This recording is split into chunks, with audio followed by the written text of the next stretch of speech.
Hello, আসসালামু আলাইকুম everyone. সবাই কেমন আছেন? আলহামদুলিল্লাহ সবাই আশা করি সবাই ভালো আছেন। আজকে আপনাদের সাথে শেয়ার করবো একটা মোরগ পোলাও রেসিপি। চলুন দেখানো যাক কীভাবে মোরগ পোলাও তৈরি করি। আমি প্রথমে একটা প্যানে তেল গরম করে তারপরে আমি ম্যারিনেট করা মাংসগুলোকে আমি ভেজে নিয়েছি হালকা করে। আমি আরেকটা প্যানে পেঁয়াজগুলোকে একদম বেরেস্তা করে নেব, হালকা মিডিয়াম আঁচে আমি লাল লাল করে ভেজে বেরেস্তা করে নেব। তারপর আমি এই বেরেস্তাগুলোকে নামিয়ে নিব।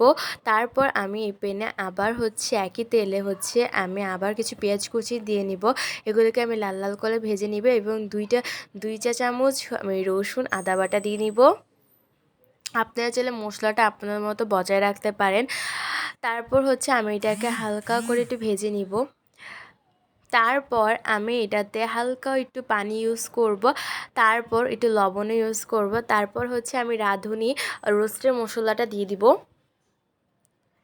রোস্টের মশলাটা দিয়ে দেওয়ার পর আমি টক দই দিয়ে দিচ্ছি পরিমাণ মতো।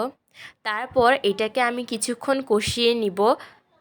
তারপর কিছু কাঁচামরিচ দিয়ে নিব এবং ভেজে রাখা রোস্টগুলো আমি দিয়ে দিচ্ছি এখানে।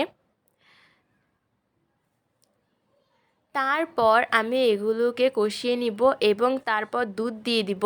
তারপর আরও কিছুক্ষণ কষিয়ে নিলেই আমার রোস্ট তৈরি হয়ে গিয়েছে।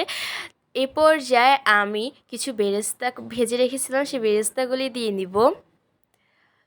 তারপর আমি এই রোস্টটাকে নামিয়ে নিব।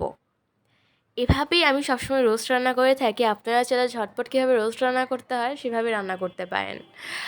এবার আমি পোলাওটা বসিয়ে দিব। আরেক পর্যায়ে আমি ঘি দিয়ে আমি পেঁয়াজটা কিছুক্ষণ ভেজে নিলাম লাল লাল করে। তারপর আমি পোলাওটা দিয়ে দিলাম এবং পানি দিয়ে দিলাম, কিছু কাঁচামরিচ দিয়ে দিলাম, ঢেকে রাখলাম। তারপর হয়ে গেল আমার পোলাও।